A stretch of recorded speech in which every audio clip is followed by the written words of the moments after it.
as she commenced her first approach to the Go-type sun. The light cruiser Tpin's velocity began to decrease from the impossible to the merely incredible. Her multi-drive engines put forth the barely audible whine that signified slowdown, and she once more assumed visual observation at the organic level became possible as the great ship cut the orbit of the last gas giant. Those of the vessel's complement took the never-dull opportunity to rush the ports for a glimpse of a new solar system, those whose functions did not include the actual maneuvering of the craft. Curiosity was a fairly universal characteristic among space-going races. The crew of the Tpin, although a grim lot, were no exception. Within the protected confines of the fore-control room of the half-kilometer-long bubble of metal and plastic, Communicator First Phranx shifted his vestigial wings and asked Commander First Rappan for the millionth time what the hell equivalent they hoped to find. "Phranx," Rappan sighed, "if you haven't been sufficiently enlightened as to the content of the legends by now, I fail to see how I can aid you. Instead of repeating yourself for the sake of hearing yourself oralize, I suggest you bend a membrane to your detection apparatus and see if you can pick up any traces of that muffled Yops battleship." Phnx riffled his eyelids in a manner indicative of mild denial, with 2 degrees of respectful impatience. "We lost those inept yipdips 5 parsecs ago. Sir, I am fully capable of performing my duties without any well-intentioned suggestions from the bureaucracy. Do I tell you how to fly the ship?" "Your level, comprehension heatedly, so far beyond gentle beings, please," said the professor. Subordinate and commander alike quieted. The professor, his real title was unpronounceable to most of the crew, was both the guiding force and the real reason behind the whole insane expedition. It was he who rediscovered the secret of breaking the Terran shield. He came from a modest 3-system cluster nearly halfway to the rim. Possibly some of this attitude stemmed from the Yops habit of eating everything organic that moved, without regard for such minor inconveniences as, say, the intelligence of the diner, or his desire to be not eaten. Against them was allied the total remaining strength of the organized galaxy, some 212 federated races. However, due to diet, perhaps there were a lot of Yops. The avowed purpose of the expedition was to make that latter total 213. The professor continued in a less stern tone. "If you must fight among yourselves, kindly do so at a civilized level, at least out of deference to me. I am an old being, and I possess a perhaps unreasonable allergy to loud and raucous noises." The others in the room immediately lowered their voices in respect. In the Federation age was a revered commodity, to be conserved as such. And there was the professor's age. His antennae drooped noticeably, his chitin was growing more and more translucent, losing its healthy purple iridescence, and his back plates were exfoliating in thin, shallow flakes. That he had held up as well as he had on this trip, with its all eyes were trained on the great mottled sphere, turning slowly and majestically below them. Planet 3, Intone Navigator First, primary colors blue, white, brown, green, atmosphere. And he dropped off to a low mumbling. "At last, it checks, sir, and the gold overlay?" asked Co-CNI, his Phrnx. For being among the youngest of the crew, his curiosity quotient was naturally among the highest. "That, gentle beings, means that the shield is still up. After all these years I'd thought perhaps." The professor made what passed for a shrug among his people. He turned from the port to the others. "As you all recall, I hope, the phenomenon below us, the shield, is the direct result of the old Empire-Terran Wars of ages ago. At that time, the inhabitants of this planet first broke free of their own system and started to come out to the stars. They found there a multiracial empire nominally ruled by a race known to us as the Veen. The Terrans were invited to join the empire, accruing the same rights and privileges as had historically been granted to all new space-going races for thousands and thousands of years. And they refused, put in Rappan. Yes, they refused. It became quickly apparent to the Veen that the Terrans intended to carve out a little pocket empire of their own in another sector of space. Since Terra was so far away from the center of things, so to speak, the Veen decided that for the sake of peace, in the Veen, this could not be allowed to shake pace. As this ashed as sea Ares, Dosper, a series of wars. These the overwhelming numerical superiority of the Veen. Gradually, the Terrans were pushed back to their own home world. A standoff ensued, as the Veen and then a great scientist of one of the allied races of the Veen discovered, quite by accident, the quasi-mathematical principle behind the shield. The nature of the shield forbade its use on anything smaller than a good-sized moon. It was thus useless for such obvious military applications as, for example, a ship defensive screen. Then someone got the bright idea of enveloping the entire planet of Terra in one huge shield, making it into an impenetrable cage. At worst, it would provide the Empire with a breathing spell in which to marshal its sorely battered forces. At best, it would restrict the Terrans to their own fortress until such time as the Veen saw fit to let them out.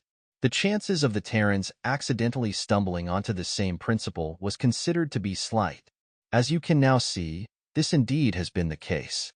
The professor sighed again, a high, whistling sound. However, the wars with Terra had also depleted the resources of the Veen tremendously. Those races which had been allied to them only by virtue of the Veen's superior knowledge and strength saw an irresistible opportunity to supplant the Veen in the hierarchy of empire. The result? The time of conflicts, which resulted in the breakdown of the empire, the final elimination of the once proud Veen, and after considerable bickering and fighting, the formation of our present Federation in a much more primitive form, of course. He returned his gaze once again to the blue-white planet circling below, its land areas blurred in the shifting golden haze which was the byproduct of the shield. They had already locked in to the shield station on the planet's only satellite. Unfortunately, the ban still remains. Rappan broke away from his console for a moment. Look, we've been through all that. The supposed rule states that the penalty for breaking the shield either, and still on the books, retorted old Aloe, the commander's second. I know, said Rappan, adjusting a meter, which is one reason why every being on this ship is a volunteer. And if I thought we had a choice, I'd never have commandeered the Tpin for this trip. But you know as well as I, Aloe, we have no choice. We've been fighting the Yops now for nearly 300 sests, and been losing ever since we started. Oh, I know how it looks, but the signs are all there. One of these days we'll turn around for the customary reinforcements and piff. They won't be there. That's why it's imperative we find new allies. Even if we have to try Terra. When I was a cub, my den parents would scare us away from the grinanal fruit groves by saying, "The Terrans will get you if you don't watch out." "Jinx the edict," murmured Aloe, not to be put off. Navigator First Xenon broke in the deep bass rumbling of this heavy planet civilization. "There will be no edicts, old one. If the Yops crush the Federation, we must take some risks. If the Terrans are willing to aid us and are still capable of it, I do believe that Galtson will agree to some slight modification of the rules. And, if these creatures have fallen back to the point where they can be of no help to us, then they will not be a threat to us either. Galtson will not be concerned. And if by chance they get angry at us and decide to renew an ancient grudge," put in the ever-pessimistic Aloe, "then the inevitable," put in Xenon, "will only be hastened." Philosophizing was of needs broken off. The Tpin was entering the shield. Green, thought Phrnx, it is the greenest non-tropical planet I have ever seen. Somewhere in the tall growths which they later learned were called trees, a brook of liquid how made gurgling sounds. Overhead, Orenthorfs circled lazily in the not unpleasant heat of morning. Phranx was meditating on how drastically the shield might have affected the climate of this world when he became aware of Aloe and Xenon strolling up behind him. "A peaceful world, certainly," said Xenon, "rather light on the oxygen and argon, and all that nitrogen gives it a bit of odor, but on the whole a most pleasant ball of dirt." "Humph. From one who burns almost as much fuel as the ship, I wouldn't have expected compliments," grumbled Aloe. "Still, I'll grant you, 'tis a quiet locale we've chosen to search out allies. I wonder if such a world did indeed spawn such a warlike race, or were they perhaps immigrants from elsewhere?" "They weren't, and it didn't," interposed the professor. He had relinquished the high place to the commander and his military advisors, as their conversation had bored him. "Mind explaining that a mite, Professor?" asked Aloe. The professor bent suddenly and dug gently in the soft carth with a claw. He came up with a small wiggling hum, a bit bitter, but intriguing. I believe there is at least one basis for trade here. Be intriguing if it poisons you, said Phranx with some relish. The professor moved his antennae in a gesture indicative of negativity, with 1 degree of mild reproach. Nope. Sorry to disappoint you, youngster, but Bio has already pronounced most of the organics on this planet non-toxic. Watch out for the vegetation, though, full of acids and things. As to your question, when the Terrans. Speaking of the Terrans, put in Xenon. I'd like to see one of these mythical creatures. I don't recall seeing any cities on our descent. Neither did Survey. Oh, don't look so smug. Navigator. Survey reports their presence Terrans. Not cities, but they estimate no more than 100 million of them on the planet. The only signs of any really large clusterings are vague outlines that could be the sites of ancient ruins. Might have expected something of the sort. People change in a few epochs, you know? My question, prompted Aloe once more. Well, when the Terrans went out into extrasolar space and began setting up their own empire, the Veen decided at first to leave them alone. Not only was there no precedent for a spacefaring race not accepting citizenship in the Empire, but the Terrans weren't bothering anyone. They were also willing to sign all kinds of trade agreements and such, anything of a non-restrictive and non-military nature. Why'd the Veen change their minds then? Asked the now interested Phrnx. Some bright lad in the Veen government made a few computer readings, extrapolating from what was known of Terran scientific developments, rate of expansion, galactic acclimatization, and so on. And the result? According to the machines, and the Veen had Xenon was the only one of the 3 listeners who expressed his reaction audibly. Surprisingly, it was by means of a long, drawn-out whistle. Decided to cut the Titans down to hear they wowl no longer be even an indirect threat. Seems they did, said Aloe, gazing up at the gold-flecked shield sky. The professor spared a glance the same way. Yes, it would seem so. He stared off in the direction of the commander's post where a force lift was depositing a ground car. But it's enlightening to keep one other little thing in mind. Which is, said Aloe belligerently, there are no more Veen. Survey had detected what appeared to be a small dip between the foothills. It was, therefore, decided that a party consisting of Commander Rappan, Navigator Xenon, Communicator Phranx, a philologist, a xenologist, and, of course, the professor would take a ground car down to the structure and attempt a first contact. Despite vigorous protests, Commander Second Aloe was restricted to acting captain. Give the crew land leave, instructed Rappan. Shifts of the usual 6. Maintain a semi-alert guard at all times until further notice. I know this place looks about as dangerous as a mufti bug after stuffing, but I intend to take no chances. At first sign of hostilities, raise ship and get out. That is a first-degree order. You have others on board who can operate the remote shield equipment. In the event that all is not what it seems, I don't want to leave these creatures a way out. Noted and integrated, sir, replied Aloe stiffly, and then in a lower voice, watch yourself, sir, this place smells funny to me, and I am not referring to the nitro in the atmosphere either. Rappan essayed a 3rd-level smile, with 2 degrees of mild affection, non-sexual. You've said that now on.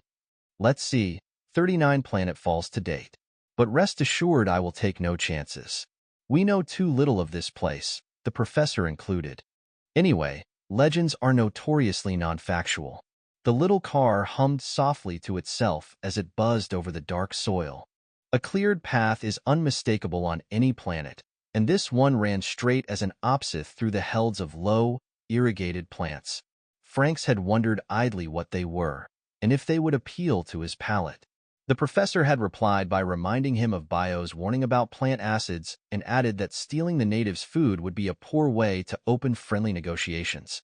Phrnx discarded the notion. Besides, the vegetation of this area appeared to be disgustingly heavy in cellulose content, doubtless bland in flavor, if any, and there had been no sign of domesticated food animals. Was it possible these people existed solely on wood fibers? It was a discouraging thought. He had no chance to elaborate on it, for as the car rounded the turn they had come to, they were confronted by the sight of their first native. The car slowed and settled to the earth with a faint sigh. In the nearby field, a shortish biped was walking smoothly behind a large brown quadruped. Together, they were engaged in driving a wedge of some bright metal through the soft soil, turning it over on itself in big loamy chunks. The name of this particular biped happened to be Jones, Alexis. The name of the quadruped was Dobbin. The two natives apparently caught sight of the visitors. Both paused in their work to stare solemnly at the outlandish collection of aliens in the ground ear. The aliens, pop-eyed, stared back. The biped wore some kind of animal skin shirt. This was partly hidden by some form of artificial fabric coveralls and boots. Seeing this, it occurred to Phranx that they must have Commander Rappan's instinctive reaction to this first move was to reach for his pistol. He was momentarily abashed to find it missing from its customary place in his shell. The professor had insisted that contact was to be open and trusting from the first. Consequently, all weapons had been left back on the ship. The professor had also looked longingly at the bristling gun ports of the Tpin, but the commander and his advisors had adamantly refused to leave the ship unprotected. The professor had patiently explained that if the Terrans were going to be any real help against the Yops, then the guns of the Tpin would hardly be effective against them. And if they weren't going to be, then the guns weren't needed. As might be expected, this argument went far over the heads of the soldiers. But Rappan still felt naked, somehow. The native made no threatening gestures. In fact, he made no gestures at all, but instead continued to stare placidly at the petrified load of explorers. After several minutes of this, Rappan decided it was time things got moving. Besides, the native's unbroken stare was beginning to make him feel a bit fidgety, not to mention silly. "You, philologist, can you talk to that thing?" Commander Rappan asked. The philologist, a meter-tall being from a co-star near Tpin cluster, essayed a nervous reply. "It remains to be seen, sir. We have no records of their speech patterns, and there were few broadcasts to monitor the computers to as we descended." His voice was faintly disapproving. "I am not even sure which of the two creatures is the dominant form." "The large one in the lead, certainly," said the xenologist. "I believe the Terrans are described in the legends, when not as 100-foot-high fire-breathing monsters, as bipeds," said the professor quietly. "Although it also has 4 limbs, 2 are obviously manipulative." "I suggest that one." "I shall have to work from next to nothing," protested the philologist. "I don't care if you do it holding your breath, but get out there and do something.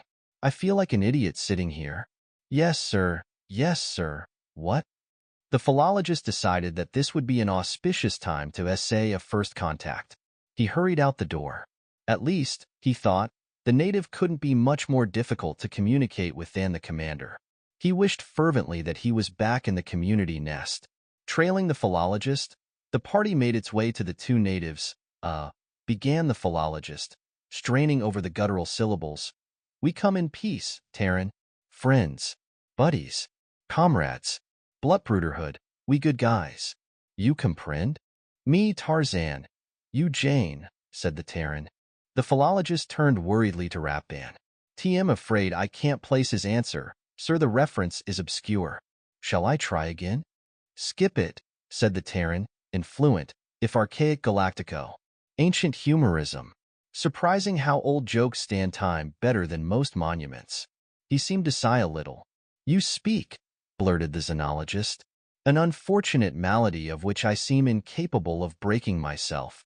Sic transit glorioski. Up the Veen. But come on down to the house. Maria's making some ice cream. I hope you like chocolate. You're welcome." Zenon decided to regard this unfamiliar aphorism as a neutral compliment. There wasn't much else he could do.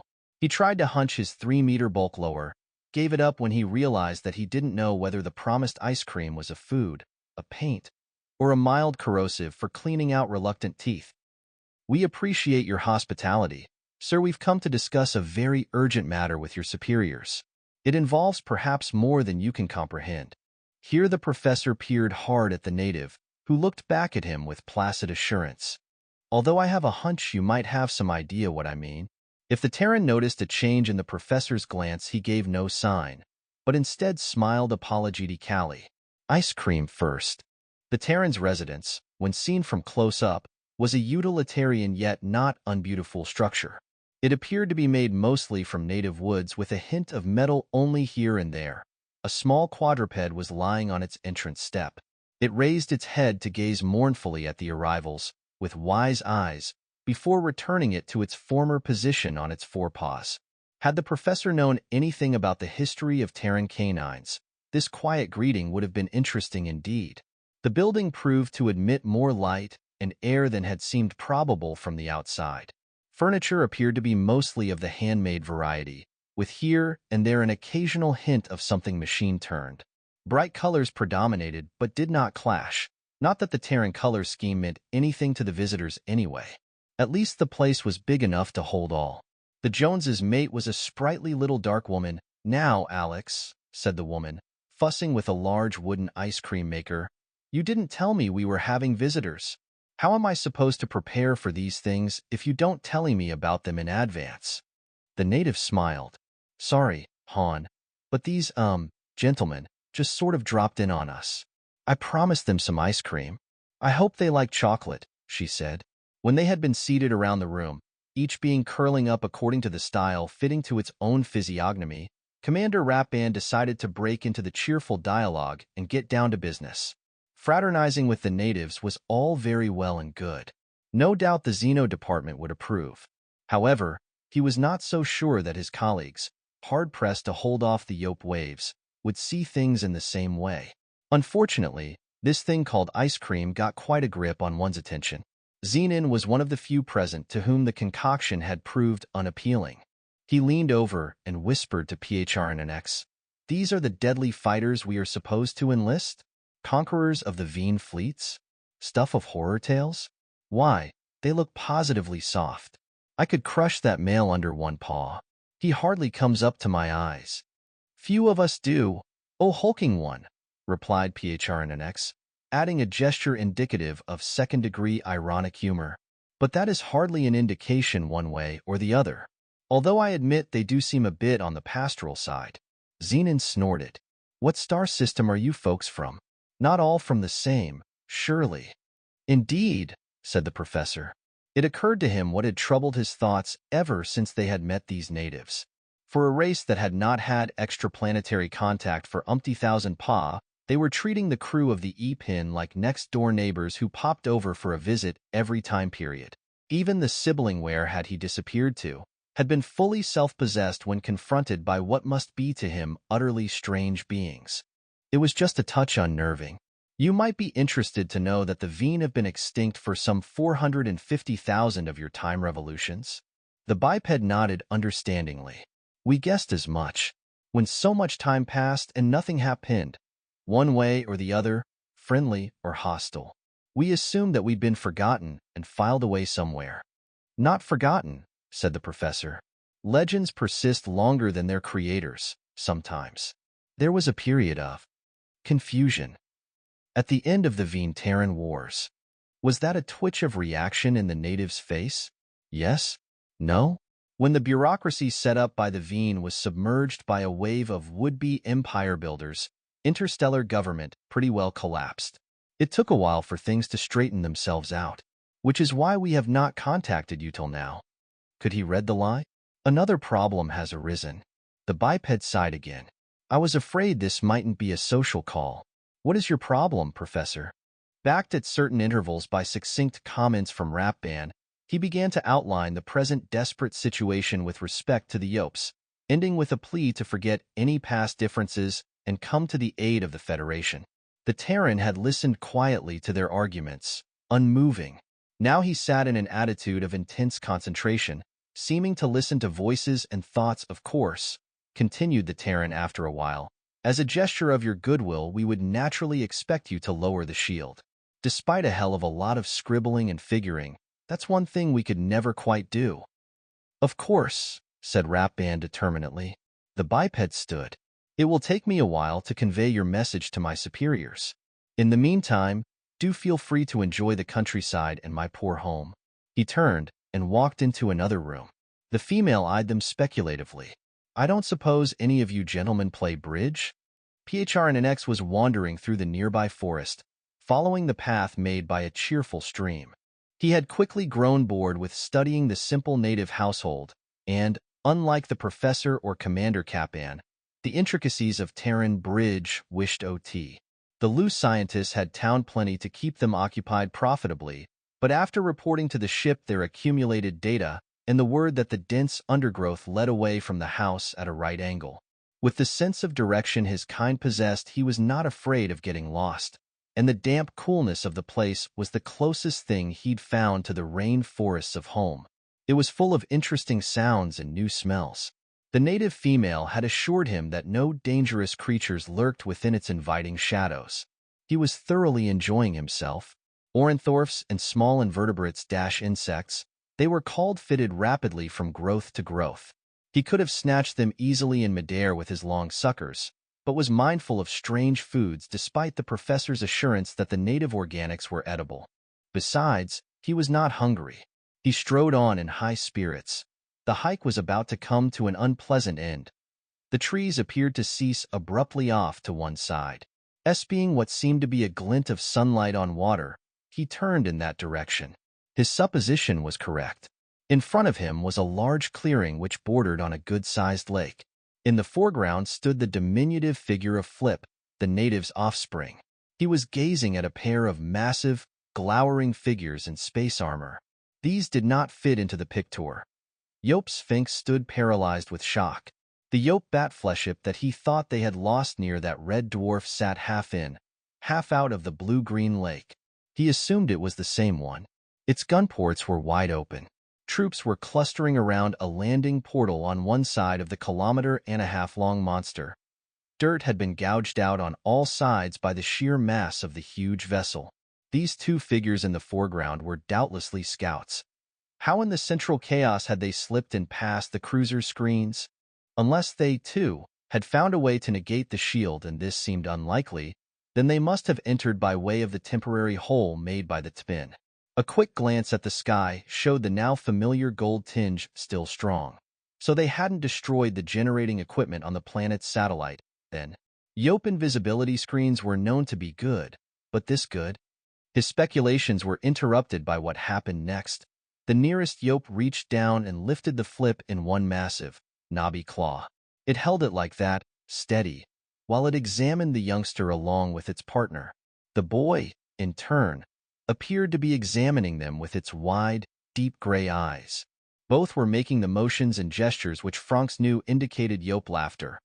What followed occurred so rapidly that Phrnx, afterward, had difficulty in reconstructing the incident. The Yop raised the youngster over its horned head and swung it toward the ground with every intention of smashing the child's brains out. But the boy abruptly slowed in midair, turned, and landed gently on its feet. The Yop was staring at its now empty hand in surprise. The expression of placid innocence, which had heretofore been the child's sole visage, shifted all at once into a strong frown that was somehow more terrifying than any contortion of rage could have been. It said, in a very unchildlike tone of voice, two words, "Bad mans," and gestured with the twig. The two Yops glowed briefly in intolerable silver-white, shading to blue. It was the color of Novae Chrome Nova. The two scouts popped loudly once and disappeared. In their places, two clouds of fine gray ash sifted slowly to the ground. The boy pointed his stick at the multi-ton Yop warship. "More badmans," he said. The ship abruptly glowed with the same intolerable radiance. It popped with a considerably louder and much more satisfying bang. The boy then turned and went over to the brook. He began slowly stirring the water with his stick. Phrnx found he could breathe again. The feathers on his back, however, did not lie down. All that remained of the invincible Yop battle wagon was the faint smell of ozone and a very large pile of fine multicolored ash. This was patiently being removed by a small breeze. The boy suddenly looked up, turned, and stared straight at where Phrnx was crouching behind the bole of a large pine. He started to stroll over. Phranx ran. He ran hard, last, and unthinkingly. He was not sure what a badman's was, but he had no wish to be included in that category, none whatsoever. No siree. He ran in a blind panic with all four legs and a great sorrow that his ancestors had traded their wings for intelligence. Ahead, a dark, cave-like depression appeared in the ground.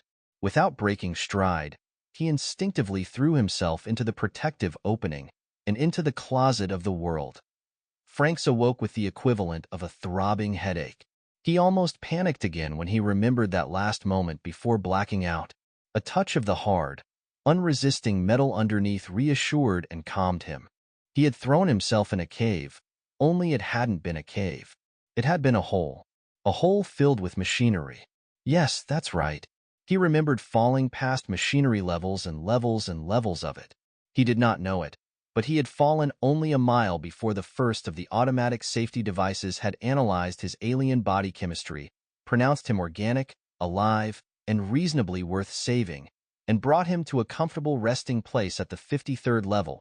He staggered to his feet, becoming aware of a faint susurration around him, warm air, and the faint sounds of the almost silent machines. A slow look around confirmed the evidence of his other senses, and he almost wished it hadn't. Machines, machine upon machine, massive and unnoticing, they throbbed with life and power all around him. He could not see the end of the broad aisle he stood on. He turned and staggered over to the edge of the shaft he had obviously fallen into, following the current of fresh air. A quick look over the side made him draw back involuntarily. His race was not subject to vertigo, but there are situations and occasions where the reality transcends the experience.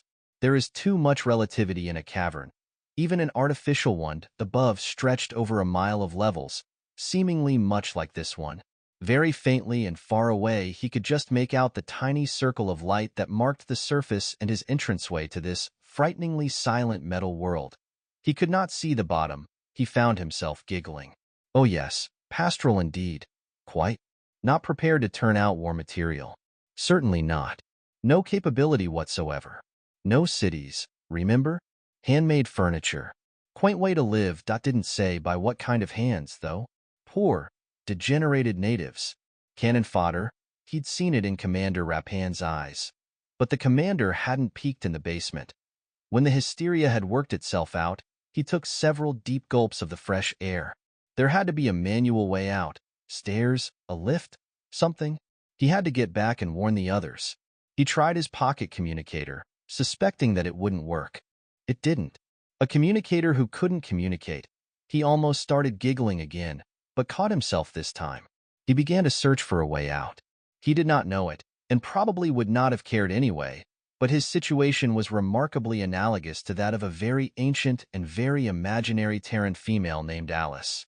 I am pleased to say, began the native known as Alexis Jones, that the committee, government, ruling body? I forget the relevant term. Anyway, we have agreed to do what we can to aid your federation. These Yops, and he paused momentarily, do not sound like very nice people. They're not, interrupted Xenon fervently. And even if we only add a bit of manpower to your gallant effort, we will be happy to be of assistance. We are a bit, he added apologetically, out of practice. That's all right, beamed the commander. At first he had regarded these disgustingly peaceful and soft-seeming bipeds more of a liability than an asset. Then it occurred to him that the Yops, too, were familiar with the Terran legends, could be the materialization of a real legend, might disconcert them a bit. Of course, these peaceful mammals would have to be thoroughly instructed, or their appearance would merely make the Yops go into fits of laughter. But we appreciate your desire to aid in this great crusade.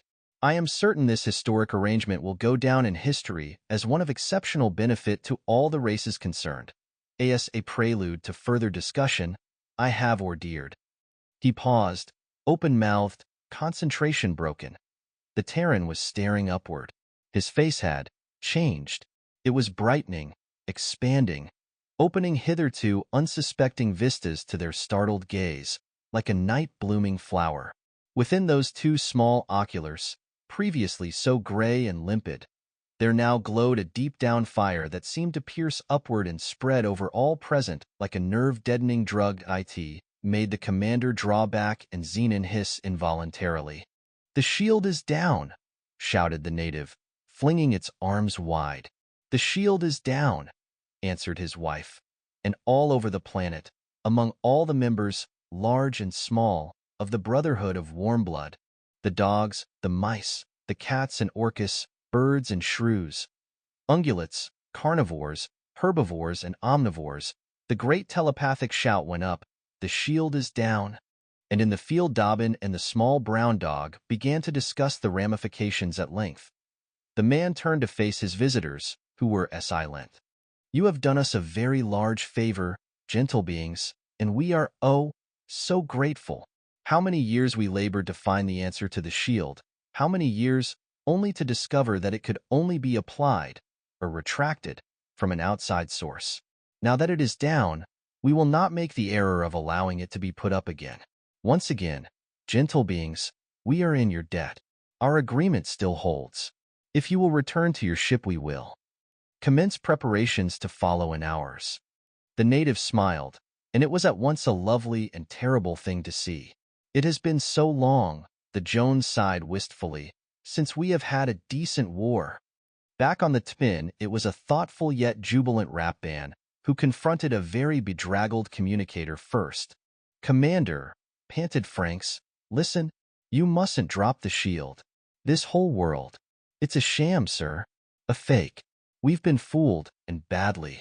These natives aren't as primitive as they'd like us to think. I saw, sir.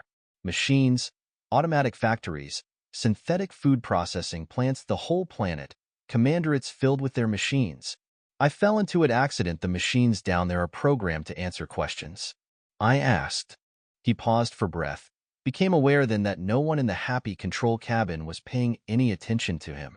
Most of the crew were telling jokes, patting each other contently on their back equivalents, and preparing for a lift-off. Only the professor seemed unaffected by the otherwise universal giddiness. Phranx turned to the elder. "Professor, I'm telling the truth. Tell them. Make them listen. We've got to." The professor turned a spare eye on him. "Oh, I believe you. If those muftals could control their glee long enough to listen to you, they'd no doubt believe you, too." He paused. "Have you looked at the sky recently?" Phranx ran to a port and stared wildly upward. "The shield's gone." The professor favored his announcement with a first-degree nod, indicating positive acknowledgement. "Indeed it is." Commander Rappan had left orders with Commander Second Allo to drop it as a sign of good faith the moment the Terrans agreed to sign the Mutual Defense Pact edicts with us. He looked thoughtfully at the port. The Jones and his mate seemed to know exactly when the generating machinery on the satellite cut off. Even the animals were acting in a most peculiar fashion as we returned to the ship. He shivered slightly. "I, for one, shall be less unhappy than I first thought at the prospect of leaving this place." "What makes you think that? Now with the shield, they ace so being Get-Avali. The Jones said that they would, and I have a hunch that they are the kind of folk who put much store by their word. And also, I kind of think they could have turned it off any time they wanted to. After our initial penetration." Phranx did not answer. He was watching the sky grow darker outside the port as the ship rose beyond the atmosphere, watching the stars come out, remembering a picture. A little boy, 2 Yops scouts, and a battleship. Then a little boy and a battleship. Then just a little boy. And the machine that had soothed his traumas deep under the crust of the planet. "Sir," began Zenon to the commander, and his great voice was strangely muffled, "they're coming. In their ship, like they said they would." Phranx yanked himself back to reality, such it still could be called, and joined the others who were now occupied at the foreport. Below, great masses of puffy white clouds. Brown and green land masses, unchanged. Blue oceans, unchanged. Except one in the middle of the planet's second ocean, great, impossible masses of thick columnar crystals began to leap upward from the waters. Translucent at first, the Chalcedony towers began to pulse with deep inner fires. Blue, purple, gold, carmine, and finally a strange, yet familiar silver gray. The ionosphere, tickled, began to surround the flashing needles with auroras, clothing them in blankets of coruscating radiance. Following, the planet began to move after the Terran. On board the cruiser, it was very quiet. "I see," whispered Rappan idly, "that they are bringing their moon along also." "You get accustomed to something like that," breathed an engineer. "A moon, I mean." Old Allo was making mystic signs with his tentacles. "Egg of the code." I almost feel sorry for the Yops. The crew picked up this thread of odd enthusiasm as they began to relate the impossible sight to their own personal views of the war. In no time, the mood of jubilation was back again, stronger than ever. Stimulants were broken out and passed among those who indulged in them. The communicators accepting 1 PHRNX began to ply the spaceways with brazen, challenging messages, daring the Yops to locate them. "Poor old Yops," whispered PHRNX. "I can almost see Aloe's point." "Yes," replied the professor. "There is only one thing that is worrying me." "What is worrying you?" asked PHRNX. The professor turned old eyes on him. They held irony, and they held musing. "What," he said, "are we going to do with them when there are no more Yops?"